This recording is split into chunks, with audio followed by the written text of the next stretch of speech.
Kuenda kanisa hawaendagi kutafuta vitu zingine, ni tumbo, si ndio? Naam. Asante.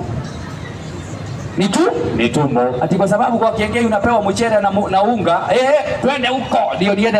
Si uende hata hii Alikoni utapewa 500 ukienda mpaka na nini? Anaitaka mgeni kabisa.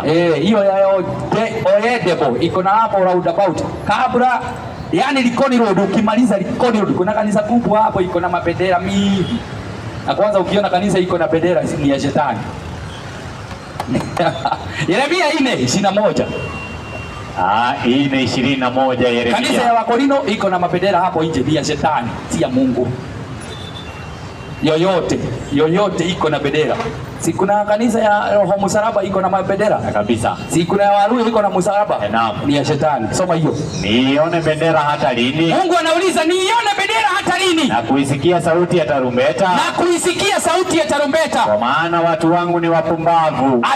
Watu wangu ni wapumbavu. Wale wako na bendera na ni watu wa kanisa ni wapumbavu. Twende. Hawamjui Mungu. Ni watoto waliopungukiwa na akili. Wamepungukiwa na akili. Twende. Wala hawana ufahamu. Ati hawana nini? Ufahamu. Si ni jeshi la wokovu. Kabisa. Si sande lazima watembee. Naam. Na wako na bendera. Kabisa. Kanisa la nani?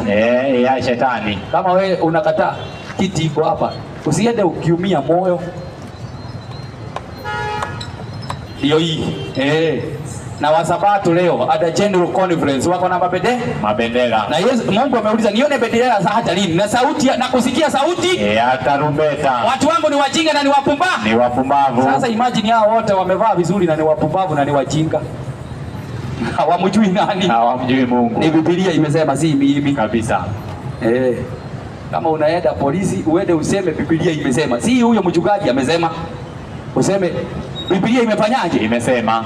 Kama ni kushikwa, Biblia ishikwe, mimi niachiliwe. Lakini sikiliza, kama Biblia inaweza shikwa ama ukweli unaweza shikwa. Timotheo wa 2:9. Timotheo wa 2:9. Hapa ni maandiko yaseme. Maandiko hapa ingine ni hii, mlidanganywa na Wakorino.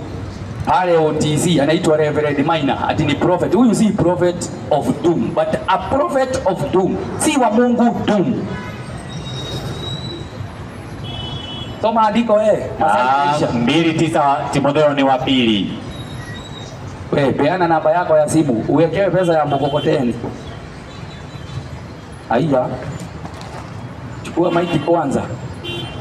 Wakukusaidia atakusaidia. Si ndio? Mwenye anataka bado asaidiwe na Mungu si atakusaidia tu. Peana namba. Namba yangu ya